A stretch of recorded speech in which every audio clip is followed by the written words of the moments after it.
Bonjour et bienvenue sur la formation Blender. J'espère que vous allez bien. Alors aujourd'hui, on va parler des textures Distort Noise. Après avoir expliqué la texture Cloud, aujourd'hui on parle de Distort Noise. Je vais vous expliquer tous les paramètres parce que ici c'est la base des bases des textures. Donc, les paramètres que la texture que je vais vous expliquer ne se trouve ni dans les nodes ni dans les matériaux. Ça se trouve dans le menu des textures ici. Et là, on a plusieurs types de textures. On est au niveau de cette texture. Donc, on va reproduire l'image qui est là pour vous expliquer un peu plus en détail ces paramètres. Donc, en cliquant ici, nous sommes ici. La première des choses où se trouve notre texture Distort Noise. Vous allez venir dans le menu des textures ici. Vous allez cliquer plus. Et là, par défaut, nous avons une image. Donc, quand vous cliquez ici, vous en avez plusieurs. Et nous sommes au niveau de Distort Noise. Quand vous cliquez, voici la représentation de Distort Noise. Alors, à premier abord, on peut parfois arriver à le confondre avec la texture Cloud. Là, Cloud n'est pas vraiment noir, mais si par exemple en passant en cochant ici et en diminuant un peu la luminosité là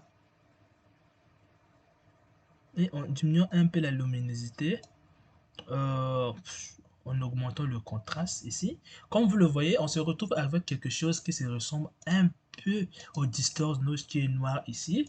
Et lorsqu'on voit le cloud au début, c'est aussi du Distort Noise. Alors, il y a quelle différence entre les deux textures, le cloud et le Distort Noise? Parce que ça peut arriver que le cloud se comporte comme le Distort Noise. Donc, je vais supprimer cette matériau, je vais ajouter un autre, une autre texture. Pour cela, je vais d'abord enlever cette cube pour ajouter un plan afin de mieux voir notre texture. Alors, une fois qu'on a fait, on passe dans texture paint. Une fois qu'on a fait texture paint, il est maintenant temps de zoomer et de pouvoir peinturer sur et de pouvoir ajouter notre texture. Donc, vous allez cliquer sur le plus ici et vous prenez la couleur, vous validez. Et une fois en a fait, vous pouvez commencer à peinturer. L'image est bien noire. Donc ici, vous devriez changer ici.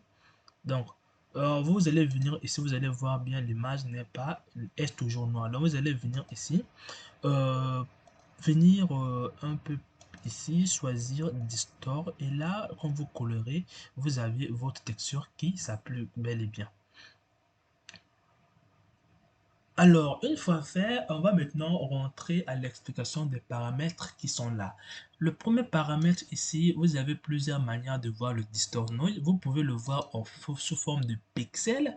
Donc, voici comment ça se fait. Vous pouvez aussi le voir sous forme de lignes et vous voyez bien que les lignes de distort sont déformées.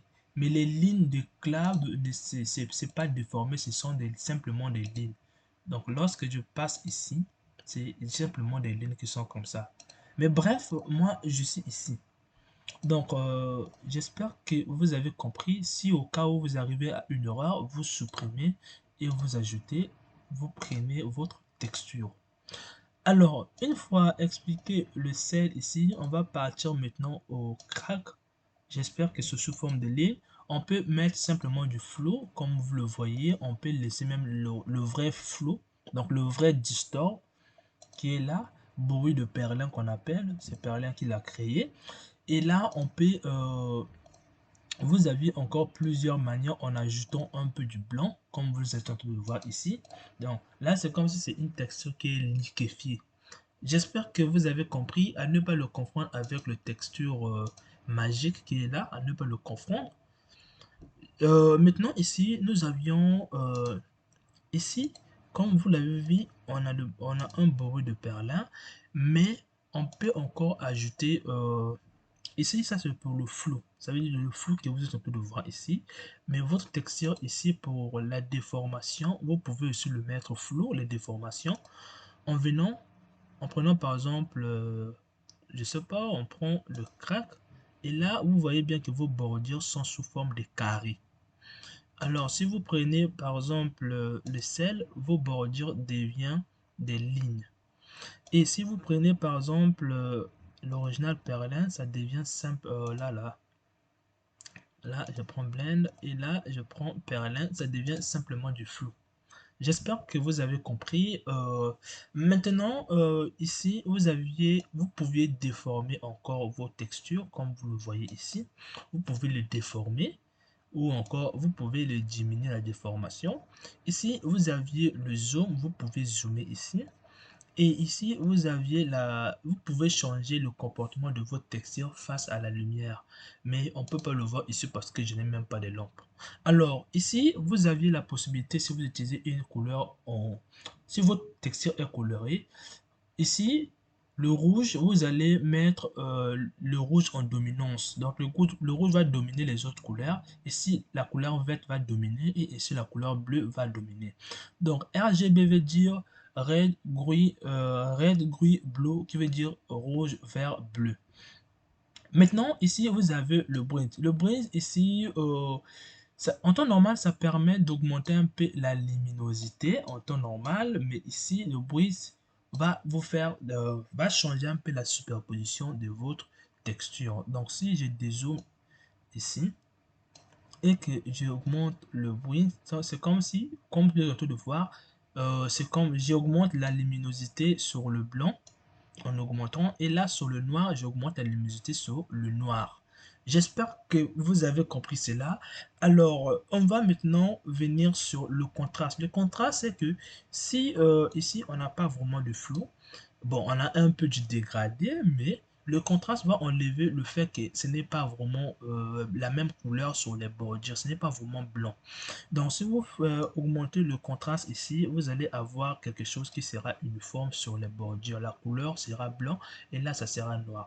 J'espère que vous êtes en train de comprendre. La saturation, si vous utilisez plusieurs couleurs, vous pouvez adoucir vos couleurs en augmentant ces paramètres. Alors, nous allons maintenant passer au colorant qui permet d'avoir plusieurs couleurs sur votre texture. Donc, en ayant ici, je peux descendre. Quand je fais ici, ça se comporte comme le contraste. Ça va noircir le noir et ça va rendre blanc ce qui est blanc. Donc, on peut même dire que ça, c'est le vrai exposition. Donc, ce qui est blanc va devenir très très blanche. Alors, si vous voulez avoir plusieurs couleurs, vous allez cliquer deux fois pour ajouter deux curseurs pour que la couleur que vous allez ajouter puisse dominer. Vous allez cliquer ici en changeant la couleur, par exemple prendre la couleur jaune. Et là, en augmentant, on voit bien qu'après le noir vient aux bordures de vos taches la couleur jaune. Mais pour le mettre encore en prononciation, on prend le deuxième, on ajoute encore ici. Donc là, on voit bien que nos objets sont colorés. Et si nous voulons avoir ici noir et puis les bordures, ici, ça soit jaune et les bordures soient blanches et au milieu, ça soit noir, vous allez d'abord venir changer l'ordre. Donc au début, je prends jaune. Je clique sur cet objet, j'emmène jaune ici. Je fais sur cet objet, je déplace. Je viens encore le jaune là, je déplace ici. Et là, on voit bien que l'intérieur est bien jaune. Et ensuite vient la couleur noire. Si vous voulez mettre le noir ici, après le blanc, vous allez venir ici, ajouter, prendre cette texture là, ça devient noir au milieu. J'espère que vous avez compris le couleur rampe.